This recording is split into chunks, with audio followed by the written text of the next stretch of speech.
Hi guys, నేను మీ శ్రీజాని. So guys, సిఎన్ఎస్లో first యూనిట్లో second క్వశ్చన్లో ఉన్నాం మనం. ఇప్పుడు ప్రీవియస్గా ఒక వీడియో చూసాను, ఆ వీడియోస్ చూడకపోతే చూడండి. ఇంకా నా పీడిఎఫ్స్ కావాలి అంటే ఇన్స్టాగ్రామ్లో డిఎం చేసుకొని మీరు కొనుక్కోవచ్చు, ఎందుకంటే అది రిటర్న్ నోట్స్ ఈజీగా ఉంటుంది. వర్డ్ టు వర్డ్ ఈజీగా అర్థమైపోద్ది మీకు, అలా ఉంటుంది ఈ నోట్స్ అనేది. ఇంకా మీరు నా టెలిగ్రామ్ ఛానల్లో అయినా ఇన్స్టాగ్రామ్లో అయినా ఫాలో అవ్వకపోతే ఫాలో అవ్వండి. ఇంకా మీరు లైక్ చేయండి యూట్యూబ్కి, ఎందుకంటే వీడియోస్ చేస్తున్నాం కదా మీకోసం ఇప్పుడు, అందుకు. ఇంకా మీకు ఏమేమి సబ్జెక్ట్స్ కావాలో నాకు కామెంట్ చేయండి. Okay, what are the security attacks? Give the classification of security attacks is very very very very important question. ఓకేనా, ఈ క్వశ్చన్ పక్కా వస్తుంది, చదువుకోండి. A security attacks is an attempt by a hacker or person to disturb the security of the system or network or device. So ఇక్కడ security attack అంటే ఏంటిది? మన డేటాని వాళ్ళు హ్యాక్ చేయటానికి ట్రై చేస్తారు. ఎవరు? థర్డ్ పార్టీ వాళ్ళు, అంటే హ్యాకర్స్. ఎలాగ చేస్తారు వాళ్ళు? ఒక సిస్టమ్కైనా, ఒక డివైస్కైనా, ఒక నెట్వర్క్కైనా డిస్టర్బ్ని చేసే వాళ్ళనే మనము సెక్యూరిటీ అటాక్ చేసే వాళ్ళనే హ్యాకర్స్ అంటాము. ఓకేనా, by using security attacks words we can clearly understand security who will attack the person will attack and they will disturb our data or system. ప్రీవియస్గా ఏం చెప్పానో అదే same meaning here also. Security అటాక్లోనే మనకి అర్థమవుతుంది ఏమని, మన డేటాని ఎవరో అటాక్ చేస్తున్నారు, హ్యాకర్స్ అనేవాళ్ళు మన డేటాని వాళ్ళు డిస్టర్బ్ చేస్తున్నారు, వాళ్ళ కంట్రోల్కి మన డేటాని తీసుకొని వెళ్తున్నారు. మన పాస్వర్డ్స్ అయినా కానీ, యూజర్ నేమ్స్ అయినా, ఏవైనా కానీ వాళ్ళు తీసుకోవాలని ట్రై చేస్తున్నారు. ఓకే, నెక్స్ట్ హియర్ చాలా వేస్లో ఉంటాయి మనకి అటాక్స్ అనేవి. How many ways our data will be taken by hackers? It will be tell by security attack. ఈ సెక్యూరిటీ అటాక్ అనేది అసలుకి ఏమని అర్థమవుతుందంటే, మనకి ఎన్ని టైప్ ఆఫ్ ఛాన్సెస్ ఉన్నాయి మనము డేటాని అటాక్ హ్యాకర్స్ తీసుకోవాలంటే ఎన్ని టైప్స్ ఆఫ్ ఎన్ని విధాలుగా వాళ్ళు అటాక్ చేస్తారు మన డేటాని. ఓకేనా, the security attack further classified into 2 sub categories, passive attack, active attack. Security అటాక్స్లో మనకి 2 టైప్స్ ఉన్నాయి, ఒకటేమో ప్యాసివ్ అటాక్, ఇంకోటేమో యాక్టివ్ అటాక్. సో ఇక్కడ చూడండి ఒకసారి, చూడండి సెక్యూరిటీ అటాక్స్లో passive attack and active attack. ఇది ప్యాసివ్ అటాక్ అనేది సబ్ డివైడ్ అయ్యి ఉన్నాయి. ఇంకో 2 ఏంటిది? Release of message content, traffic analysis. మళ్ళీ యాక్టివ్ అటాక్ అనేది ఇంకా కేటగరైజ్ అయింది. Okay, masquerade and replay, modification of message and denial of service. ఓకేనా, ఇవి సర్వీస్ అటాక్స్లో sub categories. Okay, I will explain about this. So by combining both passive attack and active attack is called security attack. So మనము passive అటాక్ని, active అటాక్ని కలిపితే దాన్నే security attack అంటాము. Security attacks means hackers how they will attack our security. That concept is known as security attack. Next passive attack చూద్దాము.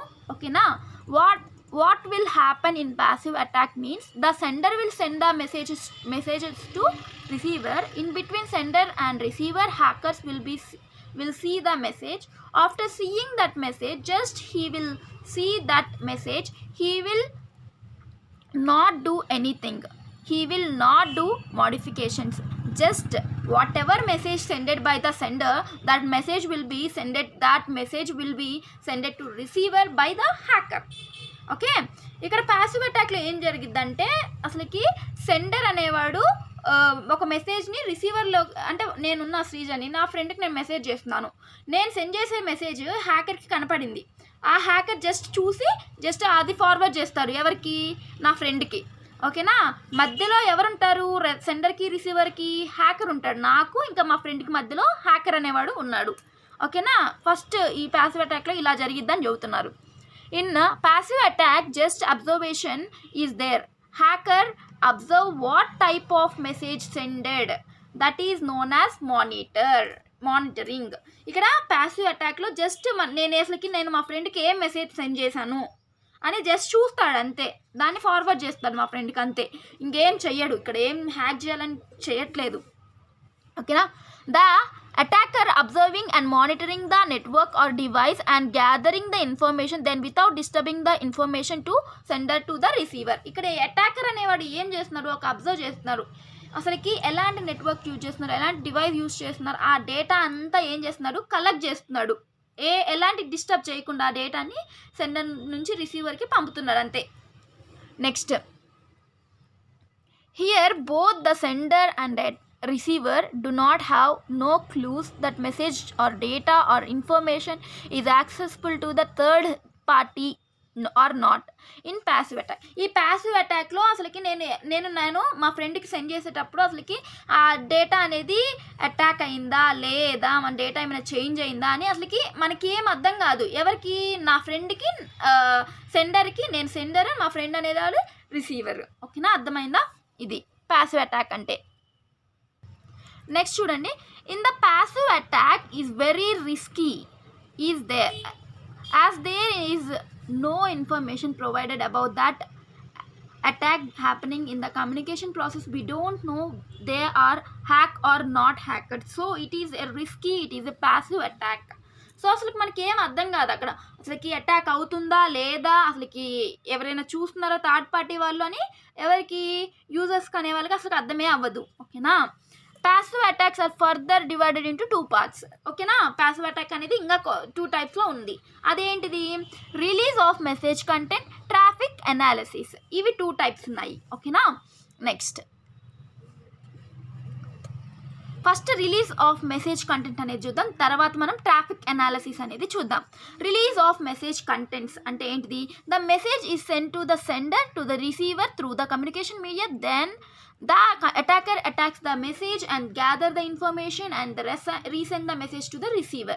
ఇక్కడ ఏం జరుగుతుందంటే సెండర్ అనేవాడు మెసేజ్ అనేది సెండ్ చేస్తుంది, మిడిల్లో ఎవరు ఉంటారు, మీడియా ఉంటుంది, ఆ మీడియాలో అటాక్స్ చేయడానికి చూస్తారు. అటాకర్స్ ఏం చేస్తారు, ఆ మెసేజ్ని చూసి జస్ట్ ఆ ఇన్ఫర్మేషన్ ఏ డివైస్తో ఏం పంపుతుంది, అసలుకి ఏం చేస్తుంది అని జస్ట్ అబ్జర్వ్ చేసి మళ్ళీ ఏం చేస్తారు, ఆ డేటాని సెండర్కి రిసీవర్కి పంపుతుంది. అంటే నేను నా ఫ్రెండ్కి పంపుతున్నా కదా, నా ఫ్రెండ్కి పంపే మెసేజ్ హ్యాకర్ చూసి ఆ మెసేజ్ అనేది మా ఫ్రెండ్కి పంపుతున్నాడు, జస్ట్ అబ్జర్వ్ చేస్తున్నాడు అంతే. ఓకేనా, సేమ్ అదే content. Next, here the attacker attacks the message but attackers does not modify the plain text actually message is resent to the receiver does not know who sending the message. ఇక్కడ ఏం చెప్తున్నారంటే, ఈ attacker అనేవాడు అసలుకి message attacks చేస్తున్నాడు, but attackers అనేవాళ్ళు అసలు modify ఏం చేయట్లేదు. ఆ టెక్స్ట్ సెండర్ నేను పంపించిన మెసేజ్ని ఏమి అసలుకి మోడిఫికేషన్స్ అయితే ఏం చేస్తున్నాడు, సేమ్ మెసేజ్ని మళ్ళీ మా ఫ్రెండ్కి పంపుతున్నాడు, రిసీవర్కి పంపుతున్నాడు. ఓకేనా. ఇక్కడే అసలుకి ఎవరు మెసేజ్ సెండ్ చేస్తున్నారో అసలుకి ఆ రిసీవర్కి అర్థం అవ్వట్లేదు, నాకు అర్థం అవ్వట్లేదు, మా ఫ్రెండ్కి అర్థం అవ్వట్లేదు, నాకు అర్థం అవ్వట్లేదు కదా. నెక్స్ట్, ఇక్కడ సింపుల్గా అర్థం చేసుకోవడానికి ఇది చూడండి మీరు ఈ డయాగ్రామ్ని. సెండర్ రిసీవర్కి మధ్యలో అటాకర్ ఉంటాడు, మెసేజ్ సెండ్ చేసింది, మానిటర్ రీసెండ్. ఇక్కడ ఏం జరుగుతుంది డయాగ్రామ్లో, sender to receiver the message is not send directly. ఇక్కడ సెండర్ నుంచి రిసీవర్కి డైరెక్ట్గా మెసేజ్ సెండ్ చేస్తున్నా సెండ్ చేయట్లే, మధ్యలో ఎవరున్నారు, అటాకర్ ఉన్నాడు. అటాకర్ చూసి ఆ మెసేజ్ అనేది రిసీవర్కి పంపుతుంది. Hacker will attack the message which is sended by the sender, monetize the message and resend to the receiver. ఇది ఇక్కడ జరుగుతుంది. నెక్స్ట్ చూద్దాం. So guys, next traffic analysis అంటే ఏంటిది, the attacker attacks the message and gather the information about the length of the message, network flow, size of the packet, time, type of data. These are analysis and resend the data to the receiver. So ఈ traffic అనాలిసిస్లో ఏం జరుగుతుందంటే, attacker అనేవాడు attack చేస్తాడు మెసేజ్ని are డేటాని are ఇన్ఫర్మేషన్ని అంతా gather చేసి ఏం చేస్తాడు ఆయన, అసలుకి ఆ డేటా అనేది ఎంత లెంత్ ఉంది, అసలుకి ఏ నెట్వర్క్లో పంపుతున్నారు, వైర్లెస్ వైడ్ ఇలా చూస్తాడు. అసలుకి ఆ డేటా యొక్క సైజ్ ఎంత ఉంది, ఎంత ప్యాకెట్లో పంపుతున్నారు, ఎంత టైప్ ఆఫ్ డేటాని పంపుతున్నారు, ఏ టైంలో పంపుతున్నారు ఆ message. These are the analysis to resend the data to the receiver. ఓకేనా. నెక్స్ట్ యాక్టివ్ అటాక్ అనేది నేను నెక్స్ట్ వీడియోలో చేస్తాను, లెంతీ అవుతుంది వీడియో. ఓకేనా. Thank you guys. ఇంకా మీరు నా ఛానల్ని సబ్స్క్రైబ్ చేయండి, లైక్ చేయండి, షేర్ చేయండి, మీ ఫ్రెండ్స్కి కూడా యూజ్ అవుద్ది. ఇంకా టెలిగ్రామ్లో ఇంకా ఇన్స్టాగ్రామ్లో జాయిన్ అవ్వకపోతే జాయిన్ అవ్వండి. మీకు పీడిఎఫ్స్ కావాలి అంటే మీరు కొనుక్కోవచ్చు, మీ దగ్గర మనీ లేవు అంటే నా వీడియోస్ ఫాలో అవ్వచ్చు. ఓకేనా. మీకు ఈజీగా అర్థమైంది పీడిఎఫ్స్. ఓకేనా. వర్డ్ టు వర్డ్ ఈజీగా రాశాను. ఓకేనా. Thank you. బాయ్.